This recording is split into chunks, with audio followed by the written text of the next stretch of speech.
You're listening to the premier podcast for men who want to not only be better with women, but want to be better men in general. This is the Come On Man podcast. And here's your host, Paul Bauer. What's up, everybody? Welcome back to another week of Come On Man. If you haven't done so already, please like, fave, subscribe, hit those notifications. If you're listening on your favorite audio platform of choice, please give us a 5-star review. I noticed on Spotify that you can do a 5-star review now. So if you're listening on Spotify, hook a brother up. Leave a comment too. If you're watching on YouTube, leave a comment.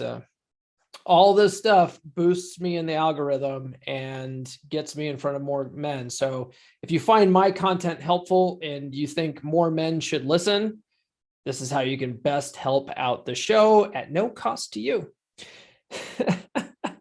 All right, joining me this week is a pretty sharp young buck. He's from the Netherlands, so he's Dutch.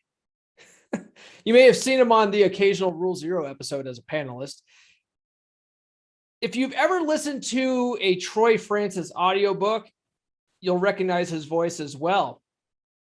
And he hosts his own YouTube channel. So on his YouTube channel, he has a show called TROOF, and he's got another one on Friday nights called Red Evening, which I was able to join him on. At the time of this recording, we recorded the interview before I went on his Red Evening, but this episode is dropping after that Red Evening episode. So go back and watch me on Red Evening. My man, his name is Jack Napier, and he's pretty sharp. He's, besides all this other stuff that he's doing, he's also a certified physical trainer. So we get into physical fitness a little bit. He hates running. He hates that I run. He really wants to change that, but I'm not gonna fucking stop running, Jack. Okay, not for you, not for anybody. All right, my knees are just fine. Thank you very much. All right, guys, I'll bring you that conversation with Jack Napier right after these words. This episode is brought to you by GhostBed. You want to get laid, right? Well, she wants to be comfortable while you do it. She doesn't want the spring from your old busted mattress jabbing her in the ass. So up your bedroom game and do her on a GhostBed. The link is in the description. Your purchase helps support the show, and she's gonna come back for mo. Win-win. See what I did there? Remember, use the link in the description. Oh, you'll sleep better too, but we all know what you hornballs really care about.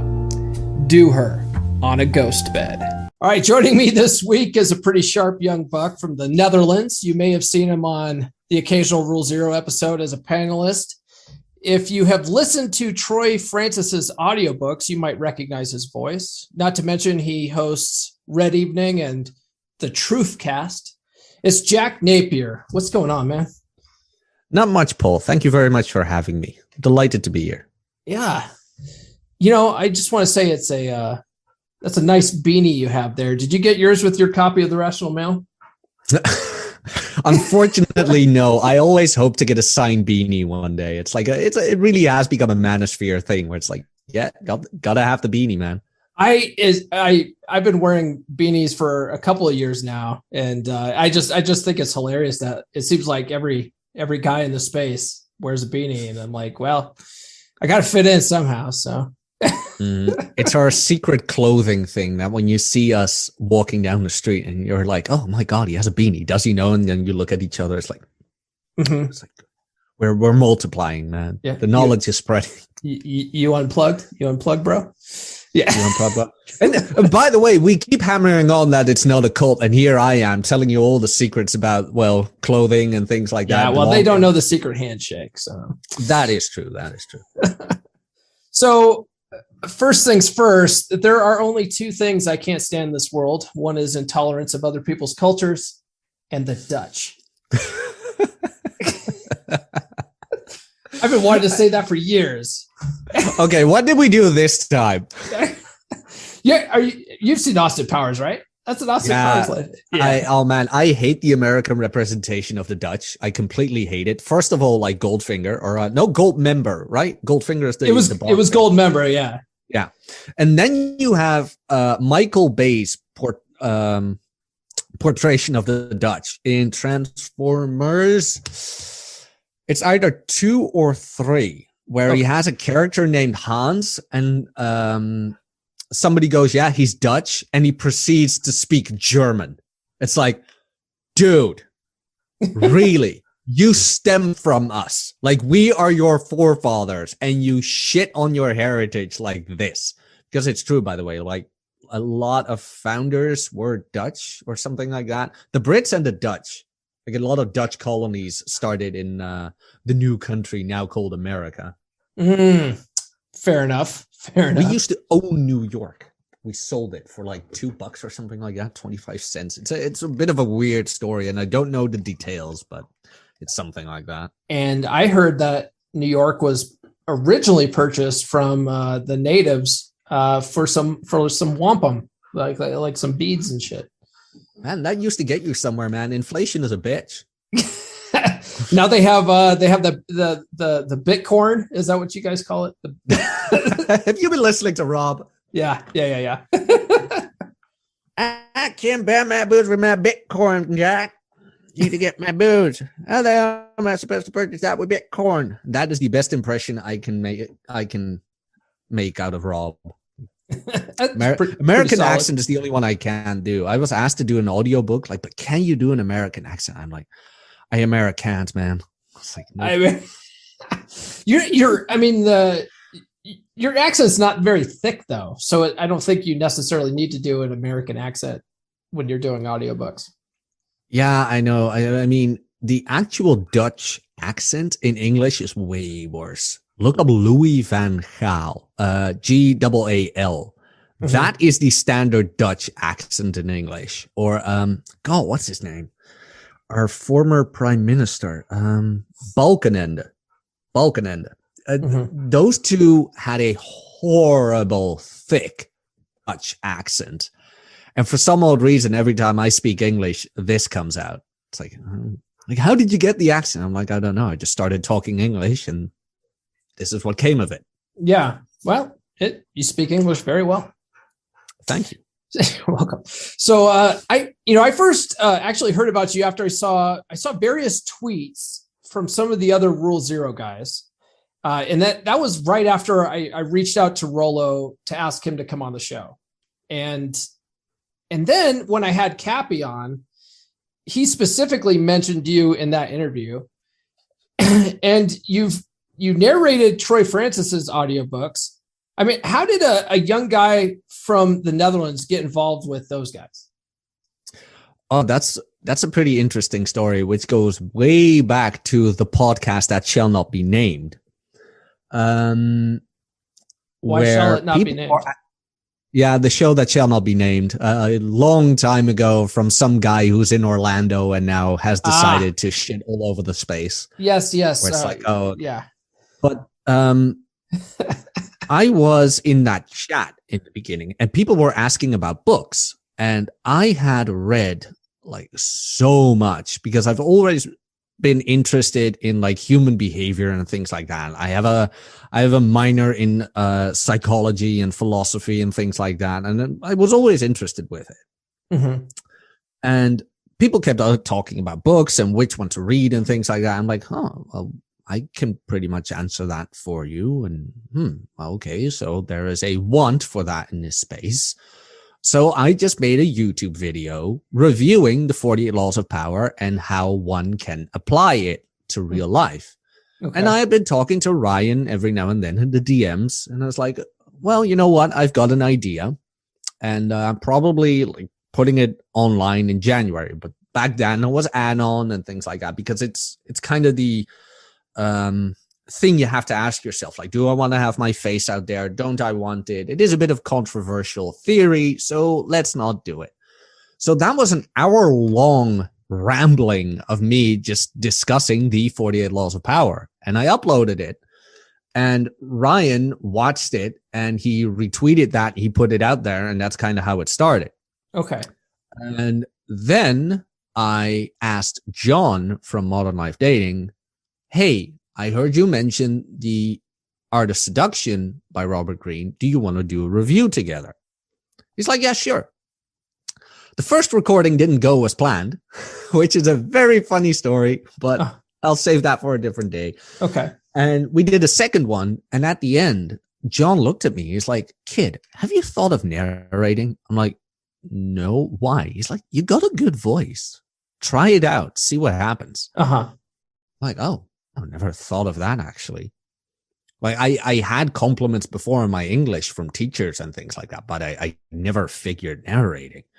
So I looked at books in the space and I looked at guys who didn't have an audiobook yet. So what I did was I narrated, the introduction to a couple of books, one of them being Gendernomics 1 from Carl from Black Label Logic. So I narrated the introduction and I send it to him like, hey, I noticed you didn't have an audiobook yet. I'm getting into narrating. What do you think of this? Well, Carl got back to me and he's like, do it. You can do it. Have it. So I recorded that. That was launched. And that was the beginning of all of this. Like, okay, Jack's been doing shit. He's actually providing value. He's narrating stuff that hasn't been narrated yet. So go ahead and do it. And that just snowballed into all of this. And I continued reviewing books. That's how I met Rob from Masculine Geek, who I reviewed The Manipulated Man by Esther Villar with. And I wanted to have a podcast kind of thing as well, where it's just, you know what, we're not talking about books or whatever. We're just talking about normal, average day life as a guy who knows this knowledge. Sure. That's how Red Evening got started. Although my first episode was with Tim Hicks, who by then went under the name Red Pill Dad, something like that. I believe it would. Yeah, Red Pill Dad, I believe it was. Tim Hicks. Very, very kind guy, by the way. But that was the first episode with Red Evening. That snowballed into what it is now on a weekly basis, on a Friday night, if you're American, Saturday morning for me, of just two guys bantering on about life while being red pill aware. Like Rob's, how old is he? He's almost 50. I believe he turned 50 even. Been divorced, still dating, whatever. And me as the young guy, or young, quote unquote, 31, sharing his experience with him and getting that, oh, I remember when I was your age, Jack. Like, oh, you're in for one wild ride. And Rob giving the perspective of, oh, wow, like it doesn't have to end at 40. Like, oh, because you hear a lot about that. Yeah. And that's how you and I got a bit engaging on Twitter, where it's like, oh, you can still date 23-year-olds when you're 50, no matter what anybody says. Like, oh. Yeah, you absolutely can. Because what I got into this just a couple of years ago. I'm really new to the space. And it was because in 2019, the summer of 2019, I broke up with a gal that I had dated for 4.5 years. Now, this gal was a chick that she was basically the first relationship outside of my divorce. And I was rushing into that next relationship, total blue pill type guy, just sniper mentality. First girl that gives me some attention, I'm all in. And so 4.5 years later, all of a sudden, there. Yeah. Oh, dude. Yeah. Most of us have. So 4.5 years later, that goes under. And I'm just like, what the hell happened here? The difference, though, that time going on the dating circuit and after my divorce, though, is that I was like 50 pounds lighter. I was in much better shape. And I found that it was much easier to get dates. So I was going out on dates and getting like first and second, third dates. I was hooking up with chicks. I couldn't keep these chicks around, though, past like a third date because I was such a needy little bitch. And so I was just like, what the hell am I doing wrong here? And so that really is what started my knowledge quest. I really wanted to dig into what I was doing wrong. And that's how I fell into the space. And, one of the first books I read in the space was No More Mr. Nice Guy by Dr. Robert Glover, and classic book. And then shortly after that, I read Doc Love's The System. Have you read that one? No, the only one I read from Glover is No More Mr. Nice Guy. Well, so this is Doc Love. He was a radio host like early 2000s or something. Him. No, I haven't read it, but I know who you mean. Like Wayne talks about him as well, right? Right. Yeah. And it's essentially the whole concept of 3%, being a 3% man, came from Doc Love. And a lot of Corey's game in his book came from Doc Love. It's all Doc Love stuff. Although I feel like Corey Wayne explains it much better. I did not like Doc Love's book. So, but that sort of brings me to the next topic here, because you and I were going back and forth, and like we talked about off air, this podcast started out of a group of Corey Wayne's students, specifically the book, How to Be a 3% Man. And going back with you on Twitter, it was pretty clear that you actually read the book. 10 to 15 times, as he recommends. Have you really? Yes, years ago. Okay. And why did you stop? Because I had it at 15. You got your diploma? I got my diploma. I graduated from the Corey Wayne High School and things like that. And, at a certain point, because I thought I had it. Like, okay, and now I have it down. And this is where Corey Wayne's information is incomplete. Okay. Because I will grant him this. His text game explanations and things like that, like you and I talked about off air, where it's like, it's a game of tennis. It's message forward, message back, and it's very simple. If she doesn't reply, she's not busy, you're not important. And now some people will say, exception to the norm, because we are online, and of course you have to take this into consideration. Yes, of course, your dog might die, grandma might fall, and your mother might get ill. Sure. But you can either cling on to whatever excuse that's in your mind, or you can just be like, you know what? She's got better shit to do than respond to me. Moving on. Now, let's say she comes back. That's a pleasant surprise, and the game continues. Right. But I remember, and this is where his information is incomplete, where I remember breaking up back then with my last LTR, who went back to the guy who cheated on her 3 times with a different girl. And I was just flabbergasted, because I thought hypergamy had one side, which was the excel in everything side and provide and things like that. I was like, is this daddy issues? Which daddy issues, in all honesty, is just complete nonsense. But is it that? Is it whatever? Because I was way more jacked than he was. In all honesty, he was a bit of a pudgy motherfucker. But he cheated on her, whatever, and she went back to him. And I just could not understand that. Yeah. It's just like, Corey Wayne's information is missing something. Right. And then I found, and for the life of me, I cannot remember his name. Unfortunately, his name was Greg something, not Greg Adams, by the way, but Greg, I can't remember. And he was like, he said the same thing I'm just saying now. Like, yes, read the 3% Man, but also read the Rational Male. I'm like, what's that? Huh? What's that? That's interesting. And Rollo filled in the gaps for me. Like, the Rational Male, the book, filled in the gaps for me, because then I found the quote by Puck: women would rather share a successful alpha than be stuck to a faithful beta. I'm like, that's it. That's the thing I was doing wrong. Like, I was so focused on not being able to provide and things like that, because I'd lost my job and I didn't really know what I wanted to do and blah, blah, blah, that I let that get the best of me, which made her go back to the guy who was exciting and things like that. And now she has a kid with him. Like, God knows how long that will work out. But I mean, in all honesty, I wish her the best, of course.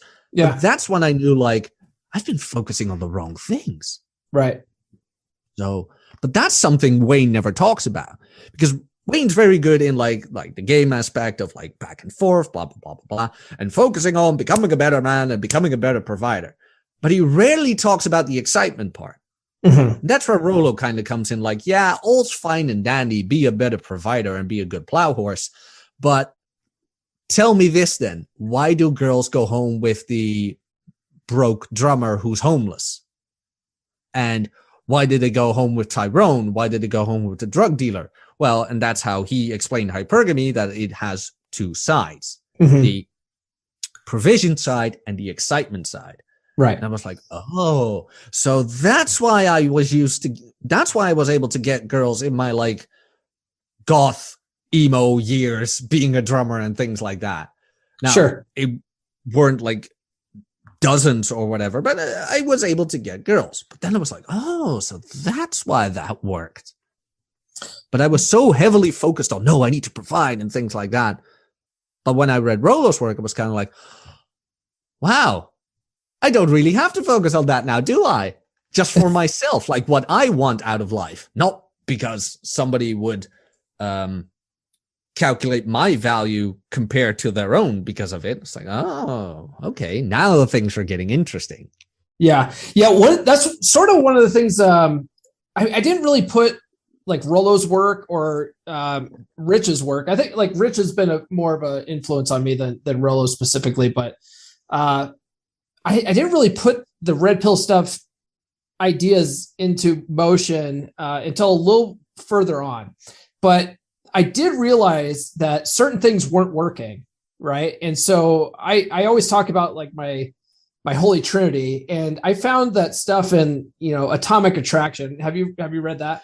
No. Oh, you'll love it. Yeah, Atomic Attraction is badass. And it's by a guy named Christopher Canwell. And I reached out to Christopher Canwell actually and asked him if he would come on the podcast. And he was polite enough. He emailed me back and said, "No, I'm too busy. I'm on hiatus and I'm working on my next book." It's like, okay, cool.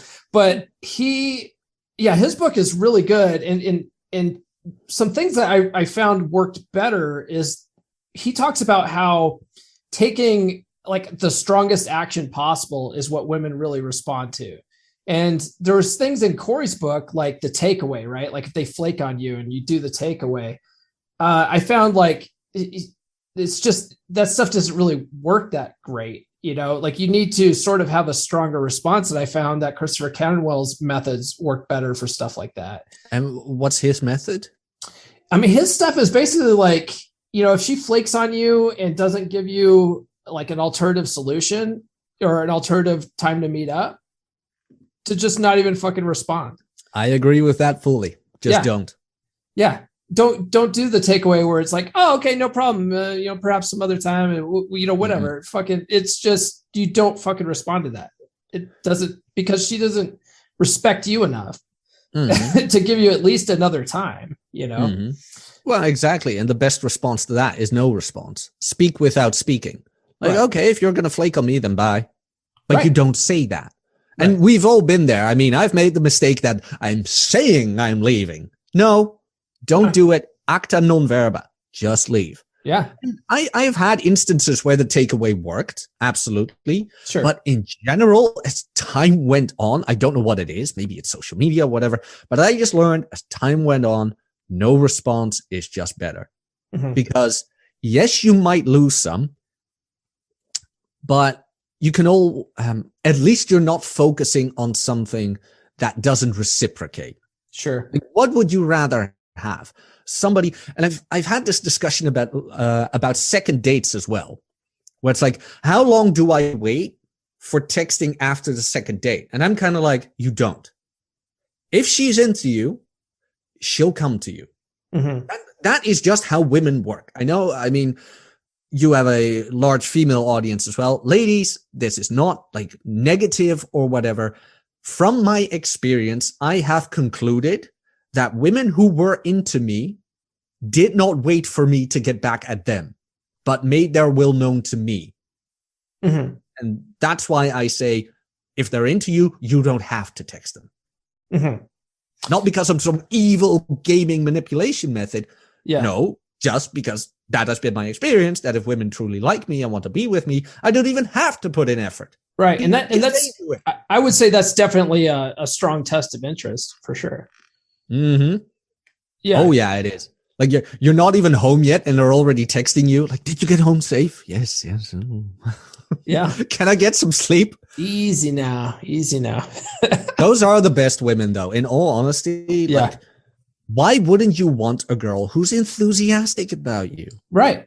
Yeah. And that's, and Wayne talks about that. And so does Glover. You know, they both talk about walking through open doors.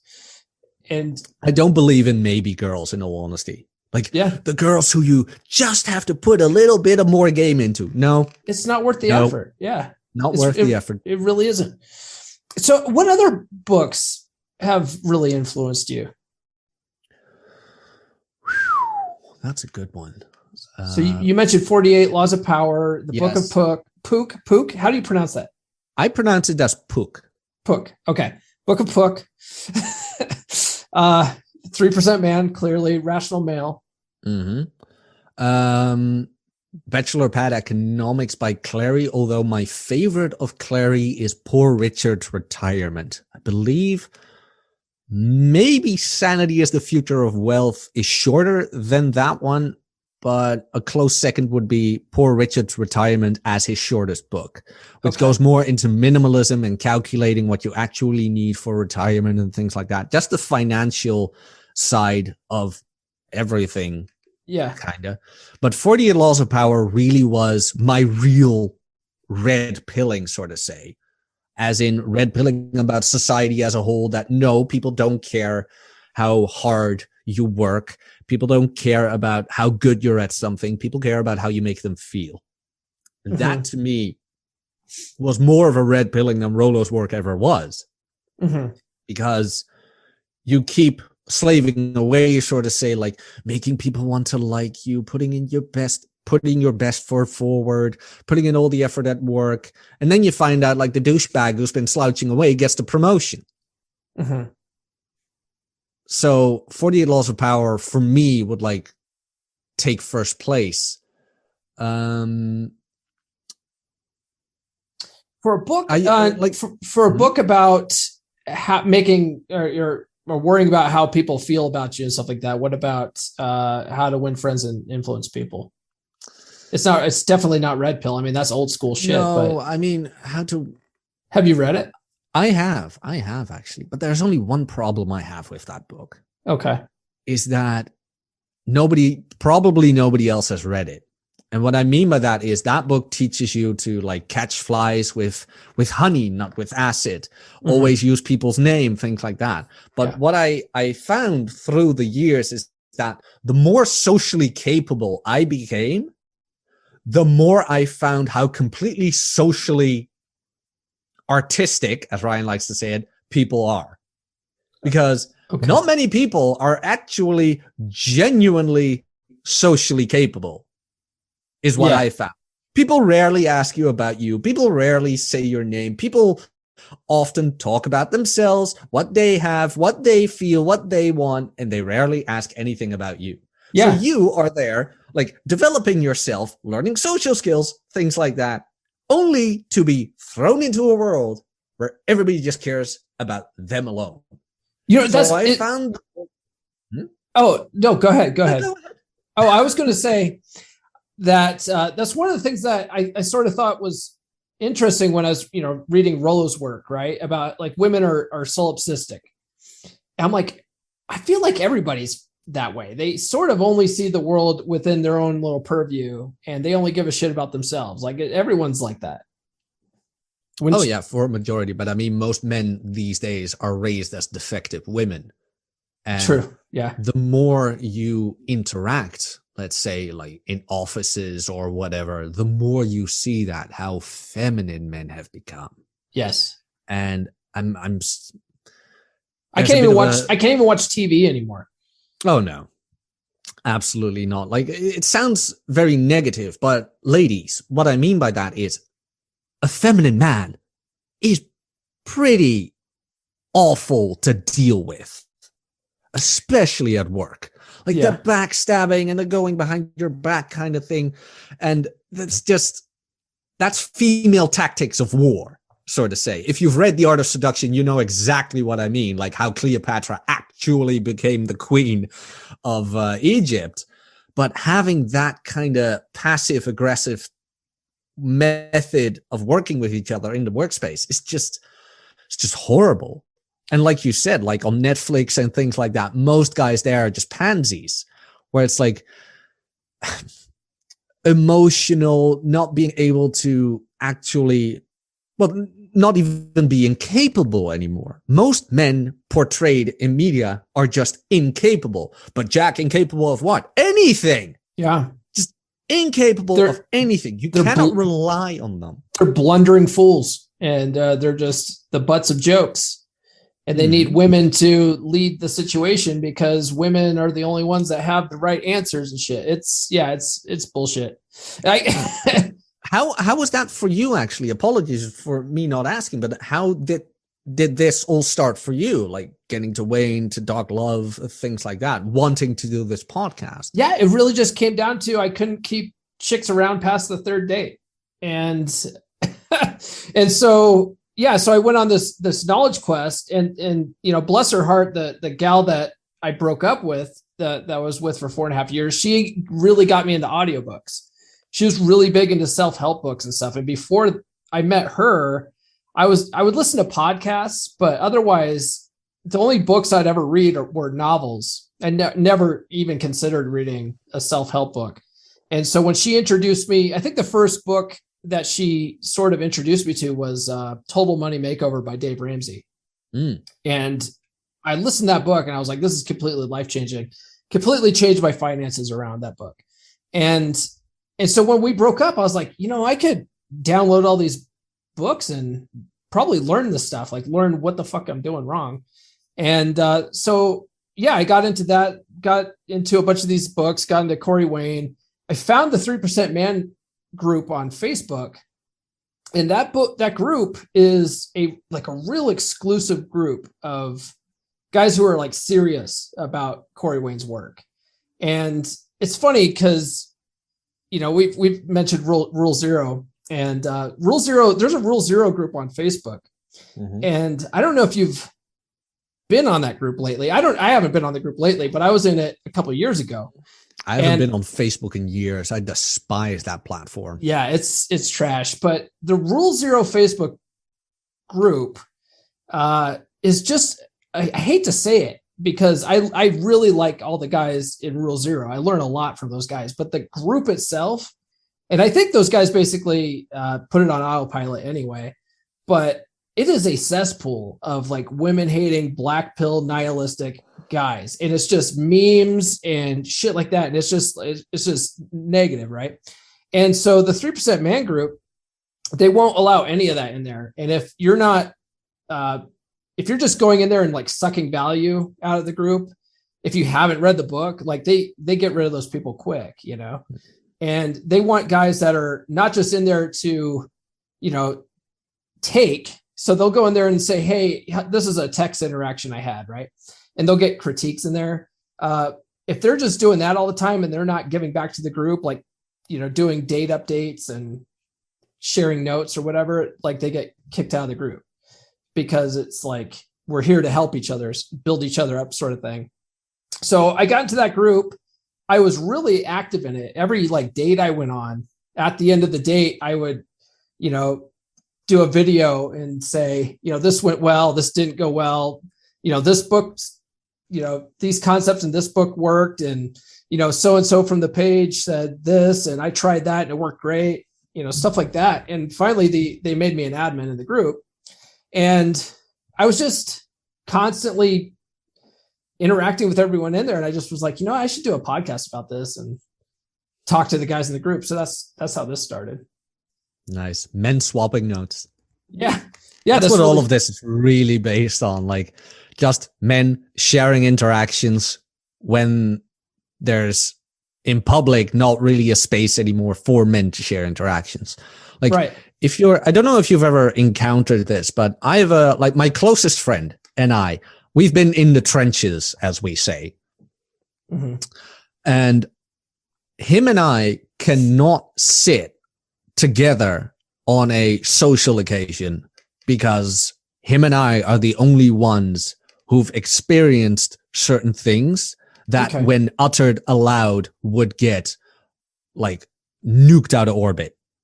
It's like, oh, you're just women haters, blah, blah, blah, blah, blah, and the only reason you date young is because they're easy, blah, blah, blah. And I'm like, yeah, never mind. Let's shut up right now because this is not being appreciated, even though we just like share experiences. Right. Yeah. No, we can't have that. Especially guys who don't have that experience will like double down on it real quick. Like, oh, the women don't like them saying this. Let me put forward my opinion as well, my lady. Like, these evil, whatever you want to call us, shall no longer bother thee with their opinions. Like, okay, never mind. I went to of course we're going to go to the internet and share experiences. Yeah, of course. I was at a party. I think it was like 4th of July last year. I was at a 4th of July party, and I was at, I was training for marathons all year last year. And my training partner is this gal that is in this run club with me. And so she invited me over, and like, she's I have zero like romantic interest in this chick, but she's a good training partner. So hang out with her, went over there, and she had these two friends over, and she mentions my podcast to them. And she's like, oh, and she's like shit testing, and giving me ribs and stuff like that about, oh, it's a man's podcast. So it's all about like womenizing and all this shit. And then she brings up the fact that I have a girlfriend, and I call her Nurse Chick all the time on the podcast. And it's really just to give her privacy, keep her anonymous. Cause there's some, imagine wanting privacy. Oh my, there's trolls on the internet. It's weird. What? So really? Nah. Yes. So at the party, she goes, oh, and he's dating Nurse Chick. And she's like, oh, her friend goes, you don't have the dignity to actually use her name. Like, you don't have the common respect. And I was like, it's about keeping her anonymous, I was like, she likes being called Nurse Chick. Fuck off. Thank you for making me realize you do not have the basic knowledge of understanding privacy. End of conversation. Have a nice night. That's how I handle those things. Like, no time. I get a kick out of it. I just sort of laugh it off, but but I mean, don't take it seriously. No, and don't take it literally either. But it's like, don't argue with it. Just pat her on the head, put the drawing on the fridge, and have a nice night. Yeah, because you're not going to win. No, you're not going to win.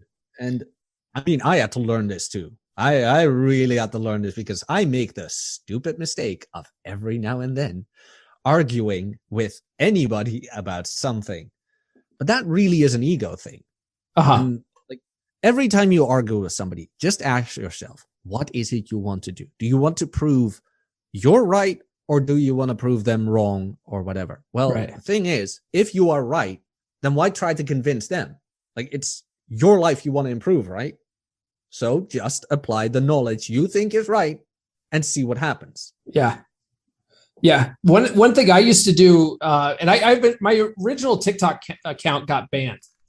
I had like 30,000 followers and just gone. And a lot of the stuff I was doing was, people would comment, and they have a feature on TikTok where you can do a video reply to a comment. And I was like putting people on blast. I was like stitching people's video and like talking shit. And like that sort of stuff, like on TikTok, just doesn't fly because TikTok's really, they're a bunch of babies, and, that comes across as bullying. And I realized I really don't need to do that anyway. And so like a lot of like the feminists that come in the comments, I just put like a laughy emoji and just write, okay. Okay. And then that pisses them off, and I'm just like, well, whatever, or I block them. I just don't even reply and just block them. I'm like, I'm moving about my day, man. I don't have time to deal with any of this. And I certainly don't want to get reported, so I just block them. No. I mean, I do the same thing on Twitter, like, oh, you've got pronouns in your bio, block. Yep. Just don't. It's the same as people who say capitalism failed, instant block. And I used to have a coworker who was a staged socialist because evil rich men like Jeff Bezos are exploiting the working class. And I'm like, why do you care? He's like, well, it's not fair. I'm like, why do you care what somebody else has when you don't have what you want? Because he's not giving it to you. And the only thing you're doing now is throwing a temper tantrum in the hopes somebody would give you what you don't have.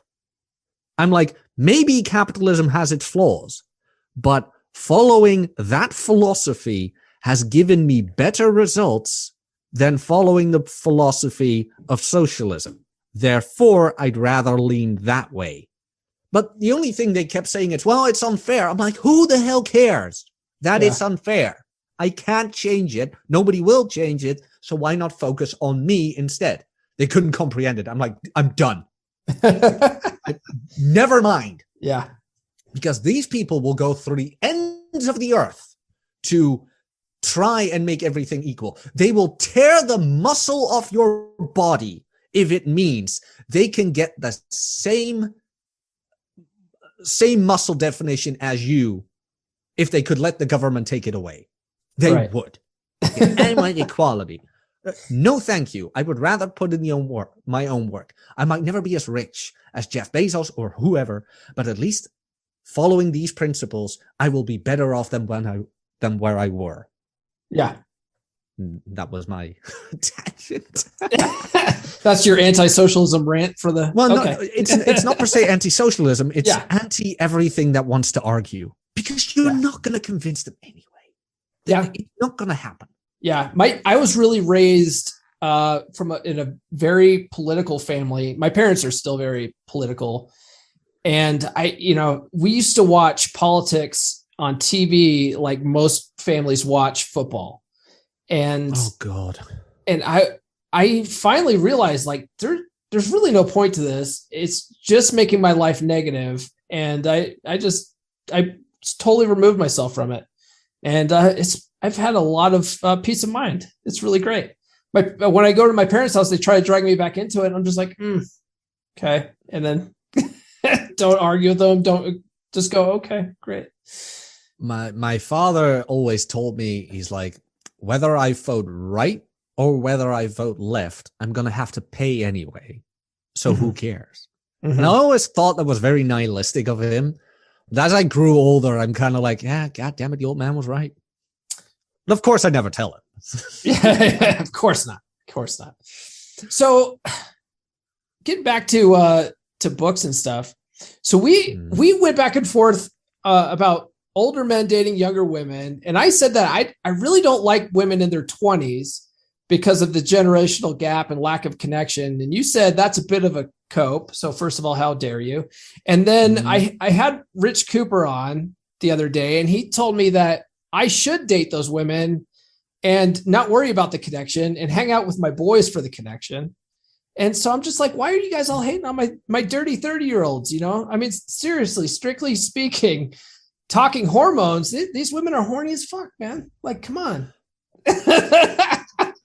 First of all, like I mentioned in that same tweet, it was not a personal attack. I know. Absolutely not. Yeah. Second of all, I tweeted that before I knew your own age. You are like dating, how much younger are 30-year-olds compared to you? Like 12 years, 15 years? I'm 43. So I'm going to be 43 this year. My girlfriend is 9 years younger than me. So like, you're still dating younger. Yeah. To which I ask you, okay, my dear friend Paul, you mentioned the generational gap. Yes. What's 9 years? 9 years. I mean, it's I can talk Isn't to that her. a generational gap? It is, but it's like when I bring up pop culture references, right? Like at the beginning of the podcast, I made a reference to Austin Powers. You understood that, but you're also 31, right?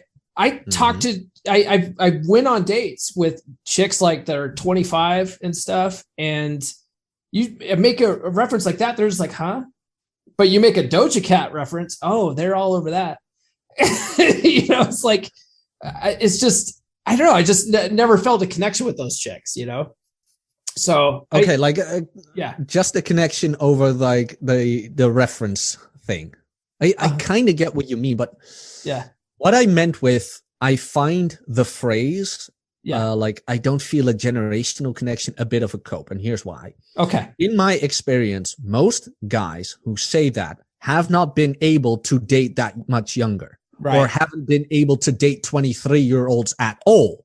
Even when they were 23 or 25 or whatever, they had to wait till they were 30 years old. And then all of a sudden a 30-year-old woman shows up and my ship has come in. Now, got it. Okay. What I mean about the generational thing, like I just said, you date 13 years younger. Mm-hmm. Paul, that's a generational thing as well. Sure. You can't fool me. So that argument really doesn't hold up. What does hold up to get me better, but okay, go on. I want to. Of course, they understand certain references, but why not enjoy the fact that they did not get those references, where you can like hang out together and be like, "Hey, this is what I was referencing to," kind of thing. This really is years ago, by the way, and she was only 3 years younger than I was, but she had never seen Star Wars, never. You should have dumped her right there. Get the fuck out of here. No, I was like, holy shit, this is amazing. Yeah. She did not know Vader was Luke's father. She did not know that. What?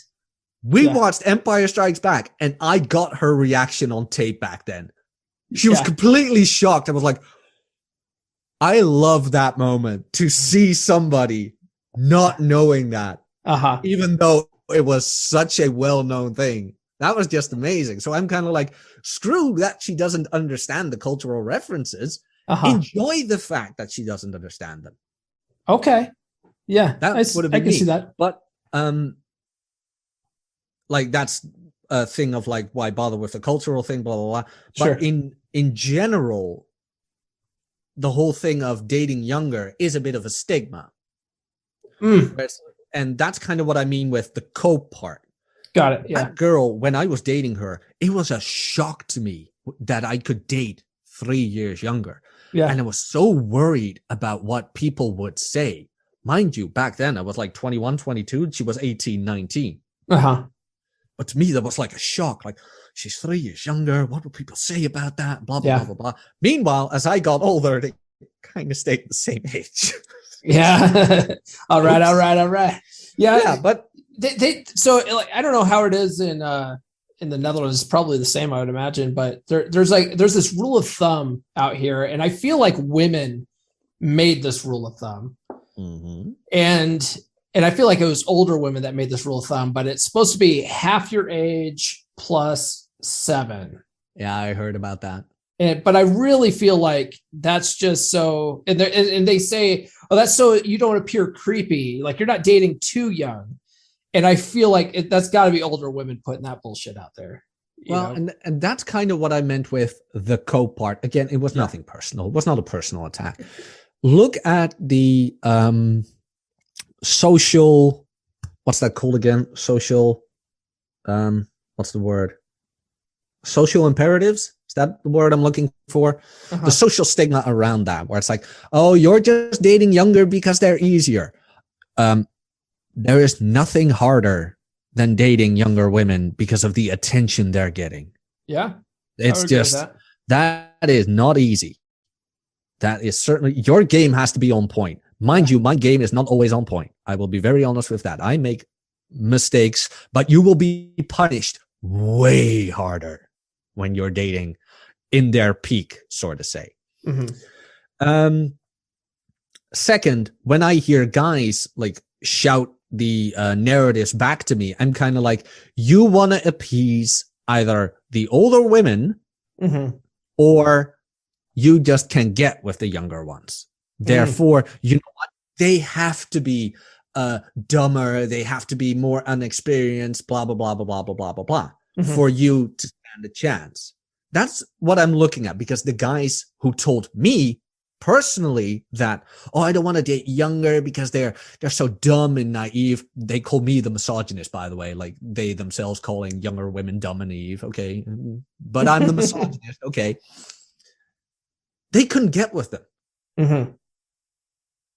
So that's where I'm kind of like, I ask myself, why are they saying that? Yeah. Is that really because they find younger women to be more dumb and naive? Or is that because they have a bit of trouble getting with the younger people? Because you cannot tell me, we have the data on this, by the way. Yeah. We have the data on this in Dataclysm, that when a guy has the choice between a girl between 18 and 23 and a 30-year-old woman. He's definitely going younger, for sure. He's definitely going younger. Mind you, fine. I'm not saying 30-year-old women can't be beautiful. They can be. I have seen plenty of 30-year-old women that are absolutely beautiful. I'm just saying that if men had the gun to the head choice of picking between the two of them, they would go for younger.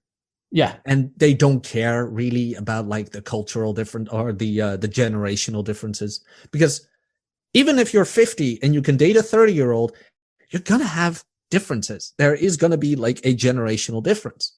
Right. So you mentioned Dataclysm, and so that's a book, and you mentioned that one to me on Twitter too. What does it specifically say about that? Like, what kind of data is in Dataclysm?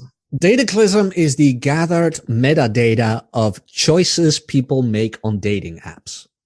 It's about dating apps specifically. OkCupid specifically, back in the day. Okay. So the data taken from there is a bit old, but compared to like current data from Tinder and Bumble, it still holds up. Yeah.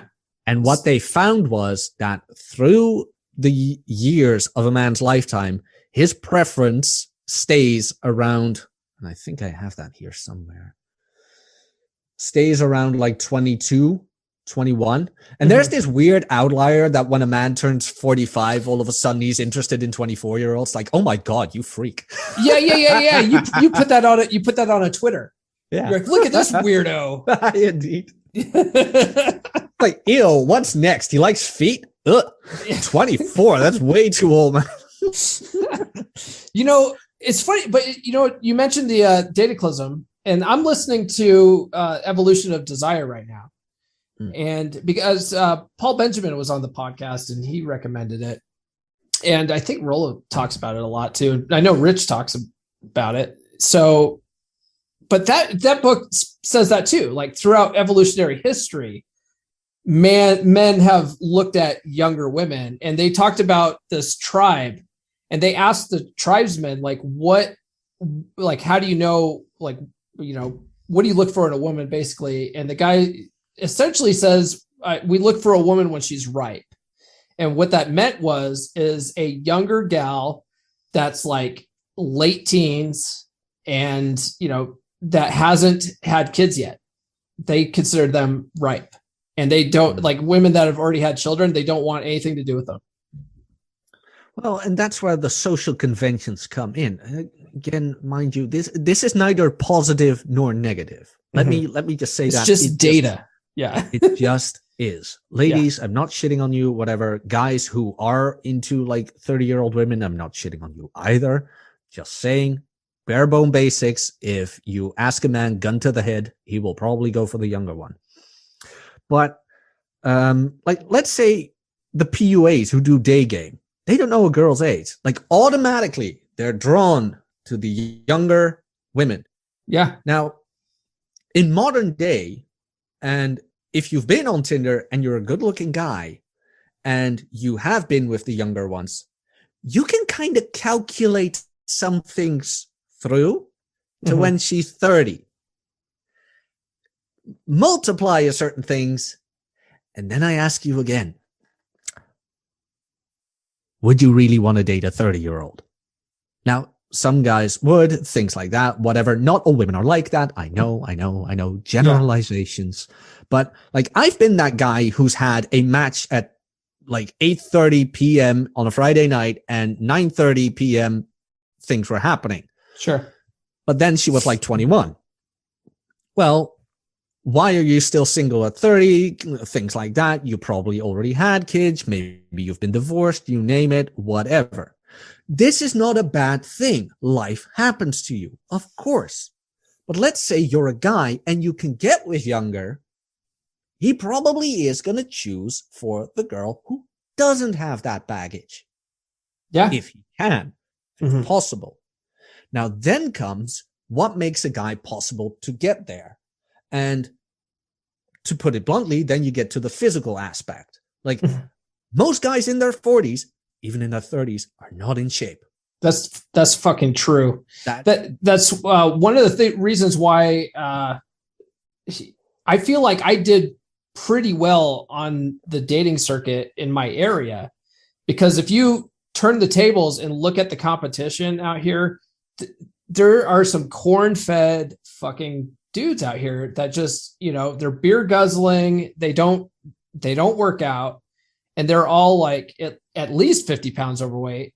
And like, I'm not like Mr. Bodybuilder or anything like that, but I'm thin, and even that puts you miles ahead. Right. And so that's one of the concepts I put out like in TikToks all the time is like, look, you really just have to be better looking than the next guy, especially on dating apps, and you will fucking clean house. It's not that hard to be in the top 20% that people complain about all the time.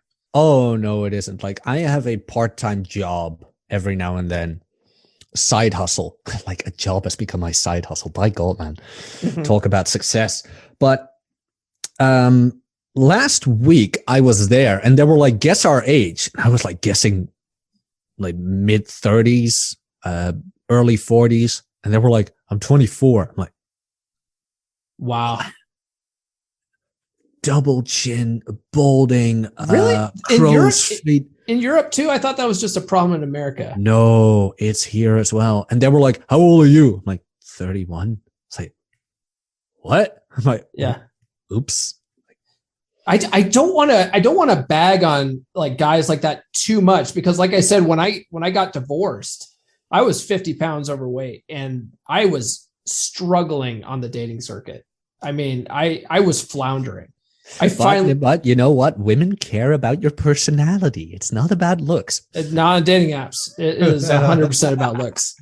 It really is. Nah, just be kind, man. Carry your books. You know what? It's all about your personality. Yeah, it's bullshit. So how are you doing on time? We're almost at an hour here. Mate, I can go for a while. I'm off today. Okay, cool. Yeah, I have my own podcast in the afternoon, but it's like 9 a.m. here. So yeah, it's 1 a.m. here. So I don't want to be up, so I don't want to be up too late. Time? I don't want to be up too late, but there are some things I want to talk about. So you already mentioned Red Evening. You also, what's the difference between Red Evening and TROOF? Okay, that's a good one. So Red Evening is between me and Rob. Just two blokes, normal guys who have red pill awareness, but go through daily lives. Like, we're not multimillionaires. We're not successful business entrepreneurs. We're just, Rob's pretty blue collar and I'm just your average Joe, in all honesty. And that is just everyday life, what we talk about. Like, how is your dating going? How's your work going? Things like that. What's your opinion on whatever state there is in the world? Okay. But that's together with Rob. Right. And TROOFcast is me alone, where I wanted to do my own podcast as well. And I focus heavily on strength training there because outside of the internet, things like that, I am a certified personal trainer, fitness trainer, things like that.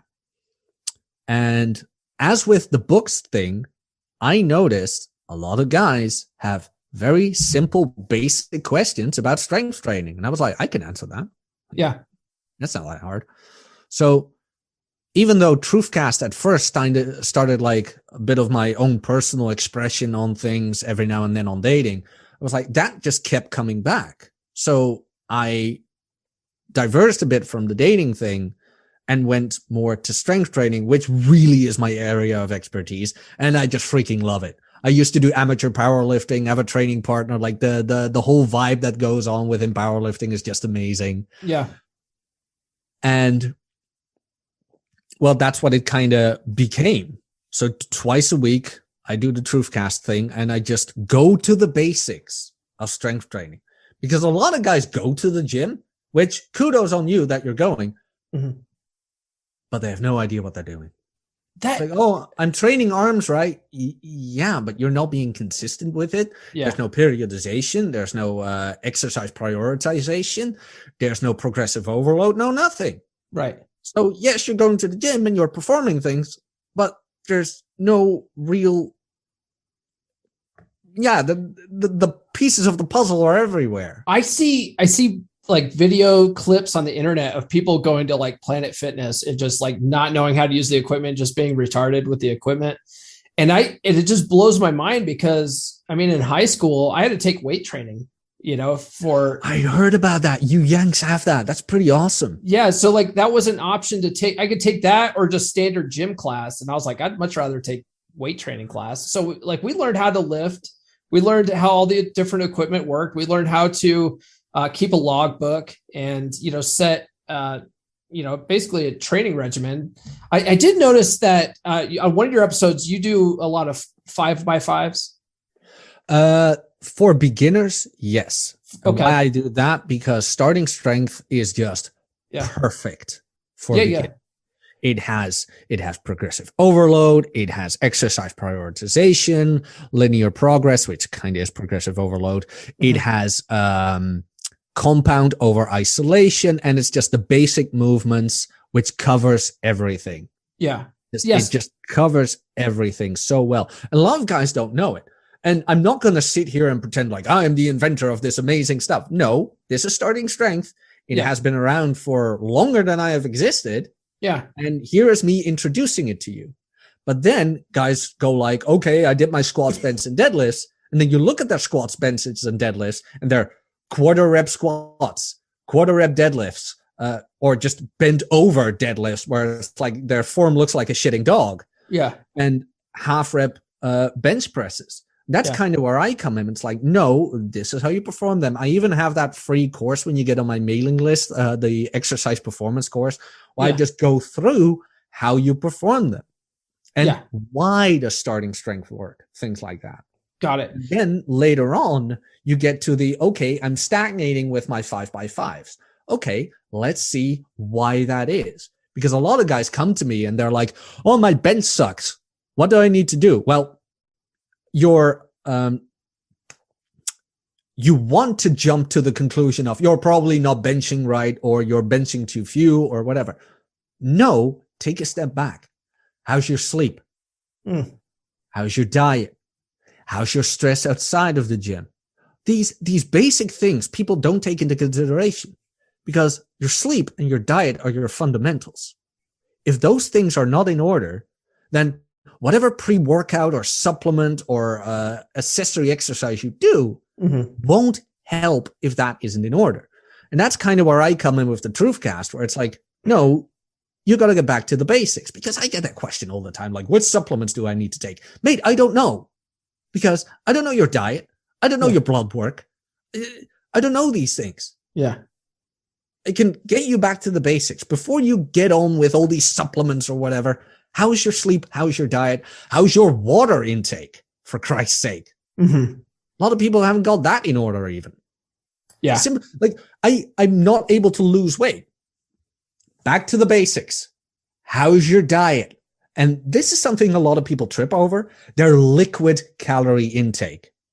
Oh, yeah. That's the worst. Yep. Because a lot of people don't know how much calories are actually in an energy drink.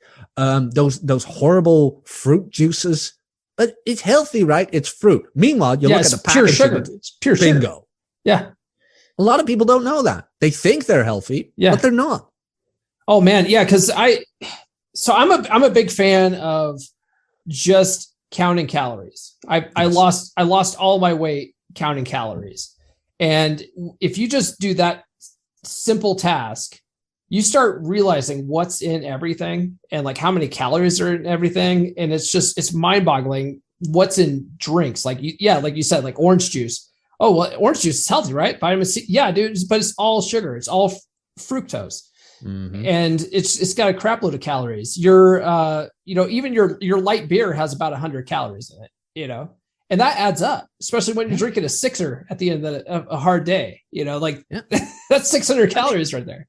Coffee with milk and sugar, that adds up. Yeah. That adds up. So like with what I do with my clients, it's just a very simple thing. What do you drink per day? Because usually those small little things, you can already win a ton on that. Yeah, I do coffee with creamer. Skip the creamer. But then I don't like coffee. Then drink tea. Yeah. Like, it sounds a bit blunt. It sounds a bit blunt, but you have to make them realize, like, mate, I get you like the creamer and the coffee, but that is excessive calories. Mm-hmm. That is a caloric intake that you could skip on. Yeah, I had to develop a taste for and nutrition wise, it's still trash, but sweet and low. Like I stopped eating sugar years ago, just specifically because of the calories in it, and switched to sweet and low. And now I can't even drink coffee with regular sugar in it. I'm just so used to the sweet and low because of the calorie thing.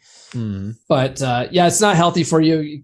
Tumors in rats, whatever. But okay. But you know what? The abs are worth it. Okay.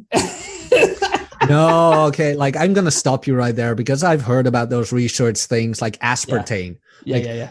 Diet Coke creates cancer. Bull effing shit.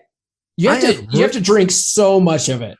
I have read the actual research on that because we had a class on that during my PT course, and it's like this. Yes, it is cancer inducing if you drink 60 cans of Coke Light, Diet Coke, apologies. Mm-hmm. If you drink 60 cans of Diet Coke for 6 months straight, the chance of cancer is increased by 1%. Yeah. That's how the media fucks with you. Yeah. Same as red meat. You have to eat tons of red meat a day for an excessive amount of time to increase the chance of cancer by 1%. And that's how I get with those stupid headlines of red meat causes cancer. Mm-hmm. Yeah. Nonsense. As I'm drinking my zero sugar soda right now. No, but I hate that so much because there is so much good in red meat when it comes to micronutrients. Oh, I love red meat. Yeah. Look up Stan Efferding, the vertical diet. He has like a 3-hour presentation free on YouTube. Yeah. He goes through it. He goes through all the details, which explains it way better than I could do. Just watch that. It's a presentation he does in Iceland because he used to train Hafthor Bjornsson. Oh yeah. In the world. Brilliant presentation on diet. Just go watch that about the iron, the iodine, what else? Calcium, whatever, everything that's in red meat and egg yolks and things like that. And all the other things the mainstream diet advice tells you not to do. Yeah. Well, that's, I mentioned this book to you on Twitter, but Man 2.0 Engineering the Alpha, it talks a lot about the benefits of eating whole eggs and how they have testosterone boosting nutrients in there. And it's like really good for men, especially if you're bodybuilding, to eat whole eggs, not just the whites, but the fat in the yolk actually boosts your testosterone. It's a great vitamin source. Yeah. I mean, I'm not spouting bullshit. This is all on record. Everybody can look this up. One thing I have noticed though, I love documentaries, and my favorite documentaries are food documentaries, like on all the different diets, right? Like forks over knives and shit like that, right? I found over the last, 8 years of just watching all the food documentaries on Netflix and Amazon, that all the diets out there, all cite studies that show why their diet is the best diet. And they all have evidence why theirs is the best. And so I'm just like, you know what? You really just have to pick the diet that you could stick with. Yes. Compliance is the science. Yeah. Compliance is the science. And the way I recommend certain diets to clients, which I don't really do, I just tell them the basics of food and how it really works, and I let them go from there. Sure. Is which food sources, which nutrient sources make you supplement the least. Mm-hmm. And I go from there, because the best source of any micronutrient, macronutrient is whole foods. And this is why I have a natural disdain for the vegan and vegetarian diet. Yeah. Like, no diet that lets you supplement that much can be healthy for you. Yeah. No. I'm not even arguing that anymore. Like I said, permablock already. When I see vegan in your Twitter bio, you're done for. It's like, nope. Vegan, if you have pronouns, if you have a fucking rainbow flag, look, it's not about your sexual preference. It's the fact that you're a fucking asshole and you're a part of cancel culture. Yeah, no, that's when I already know where it's going. Like, this is so stupid as well. Like, most vegetarians I know are fat. Like, how? Yeah. How can this be? Just because Ben & Jerry's has a vegan logo on it doesn't mean it's good for you. That's kind of how they operate. And oh my God, if you're going to put this on TikTok, oh my God, this is going to go. Oh, I'm going to put this specific clip on TikTok. Oh my God. No, I won't. I pick and choose. Oh man. No, because they are angry. They are an angry bunch. They are. Oh my God. Let me ask you one more question here about fitness, and then we can sort of move on here. But why do you hate running? Oh God, why do I hate running? Because running is for women and children. How dare you? How dare you? No, I dare. No. I dare, sure. Well, because I don't see any use for running other than being capable of running a marathon. Okay. It is high intensity, high stress on the joints, high intensity, low duration. How do I always phrase that? Apologies, loss of words. But I don't see any use of being able to run. Yeah. And running from your problems or the enemy. What about, okay, so you don't like running. What about just, cardio conditioning of some kind? Okay, mate. Do a set of squats with high reps and a high intensity, and tell me again that doesn't do anything for your cardiovascular health. Oh, I wouldn't argue. I wouldn't argue that it wouldn't. I prefer running. I just like it better. Yes. And that's where you kind of get with the internet, with the extremes. If you like running, I'm not going to stop you. Yeah. Absolutely not going to stop you. And I tell this to clients as well, who go to me with, I just like running. I'm not going to stop you. I'm just saying, in the long term, in the long run, low intensity, high duration cardio is better for your overall well-being, because it's not so stressful on the joints and you can keep it up longer. And there are plenty of articles by Mark Ripperto on why we don't run and things like that. No, honestly, most marathon runners just don't look healthy to me. Yeah. Scrawny, like the wind can like break them. Yeah. That's why, so I'm in a local runners group, and we meet up like on Wednesdays, and it's sort of like my social circle in real life. And yeah, it's all runners. There's a guy in that group who's 80. He's going to be 84 this year. Mm-hmm. He's ran every major marathon in the world. And I think he's got over 100,000 miles on him. And he's amazing. But yeah, you're right. Like he's super thin. And that's why I am a big proponent of also weight training, because I don't want to be skinny fat. I like being toned. So that's why I like incorporating weight training in with my running. Yeah. Well, then it's kind of how I view health in general. Which exercises, which actions give you the most bang for your buck? Mm-hmm. Like, I want to improve my cardiovascular health. Okay. Like I just mentioned. Squats. Yeah. Well, not per se squats, like high volume, low intensity strength training. Yeah, you can do circuit training, right? Well, things like that could be a possibility. Mm-hmm. Boxing, things like that. Yeah. But I wouldn't recommend certain things that give you such a high stress on the joints. Okay. Because you want to continue using those for a long duration of time. Mm-hmm. And what does running give you? Well, a lot of stress on the knees, things like that. Of course, exception to the norm, 84-year-old guy who keeps running. Sure, go ahead and do it, like I said. But I would look at the benefits of running and then look at a better option to give the same results. Okay. Which is less stressful kind of thing. Okay. That's how I look at that. Yeah, but I think that's what you get with most in fitness. Like everybody has the magic bullet. Sure. I will tell you right now, I do not have a magic bullet. Yeah. I don't. I can only tell you these things give you certain outcomes as long as they hold to these certain principles.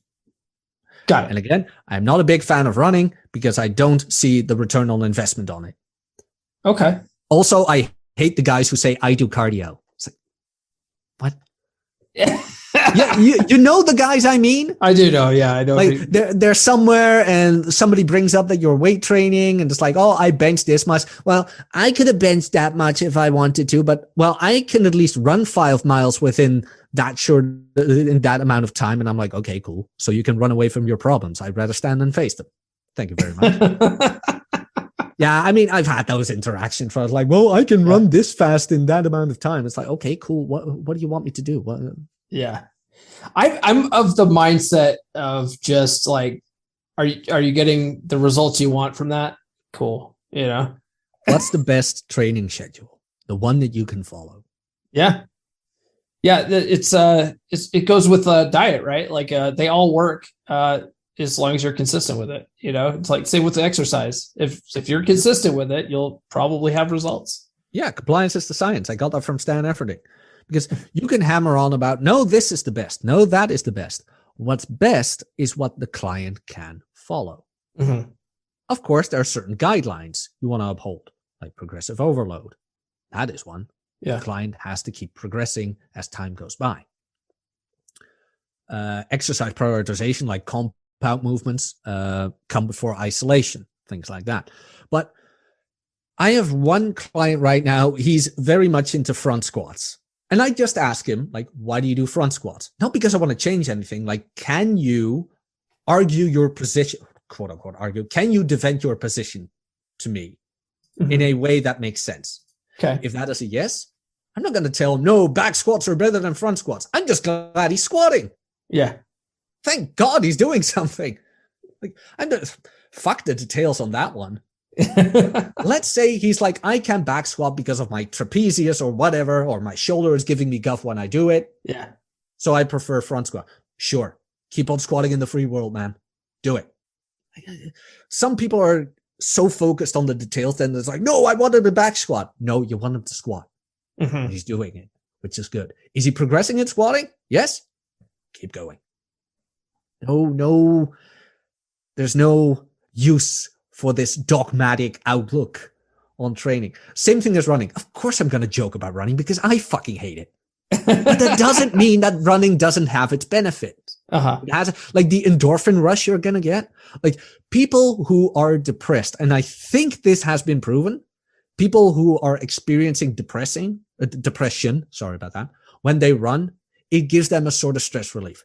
Mm-hmm. Now, I'm not going to sit here and say, well, I hate running and I think you shouldn't run. Yeah. No, mate, if you have benefit from running, go ahead and do it. Please do. But that doesn't mean you shouldn't squat, goddammit. Fair enough. All right. So getting off this topic here, another thing that I wanted to ask you about, and we've already mentioned a couple of these, but like you've done Troy Francis's books and you've mentioned someone else's too. But how many audiobooks have you narrated now? Top of my head, 9. Wow. Okay. I'm gonna. You sent them to me on Twitter, so I'm gonna put them all in the description. But yeah, there's a bunch there. Do you maybe this is a personal question. You don't have to answer, but do the authors pay you directly, or do you just get a part of the sale? Proceeds? We have an arrangement. Okay, I think that's fair.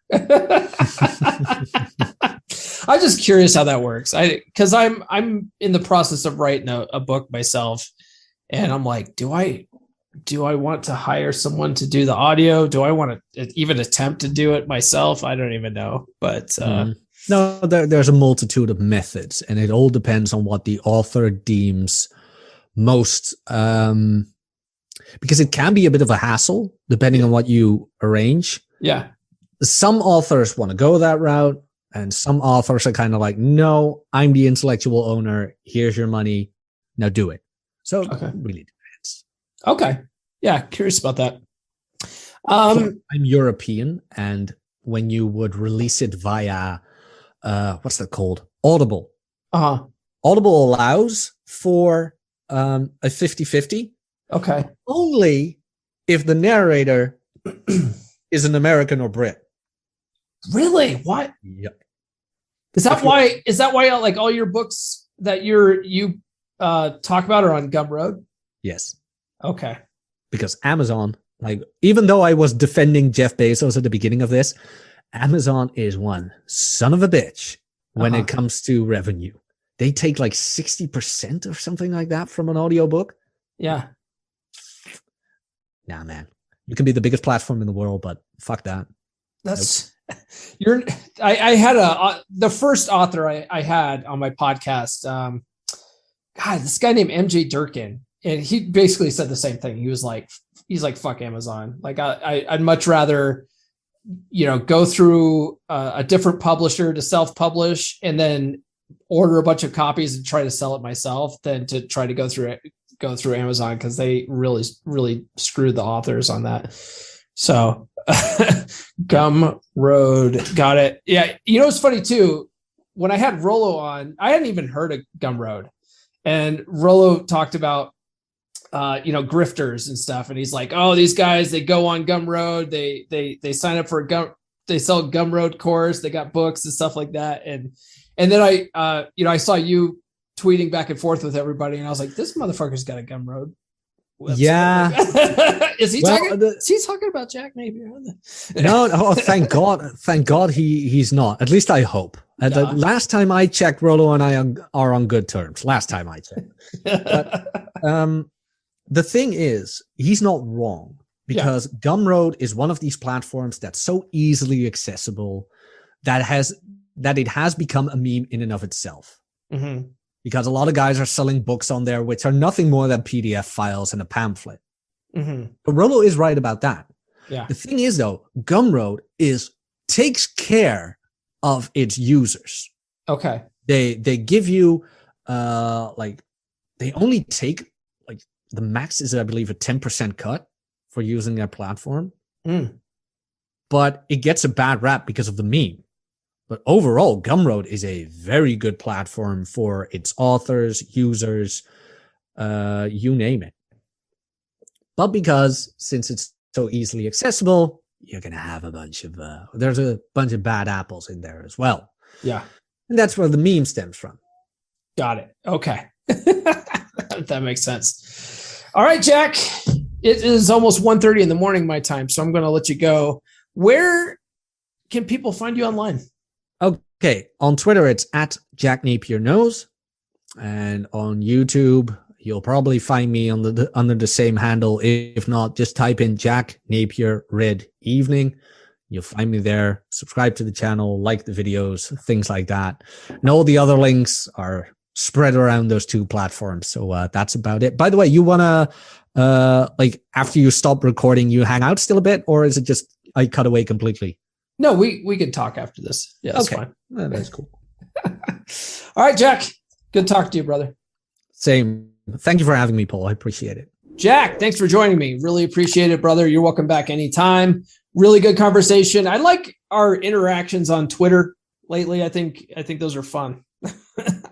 I'm glad that I was able to virtually meet you over Zoom, at least. Maybe one of these days I can head out to the Netherlands when the world stops being stupid and crazy with all this COVID nonsense, and traveling isn't such a pain in the ass. All right, guys, that's all I have this week. We'll catch you on Monday. This has been the Come On Man podcast. New full episodes served hot every Monday morning on your favorite podcast platform of choice. So subscribe now. Follow Paul on social media. The links are in the description. Now, go out and get it.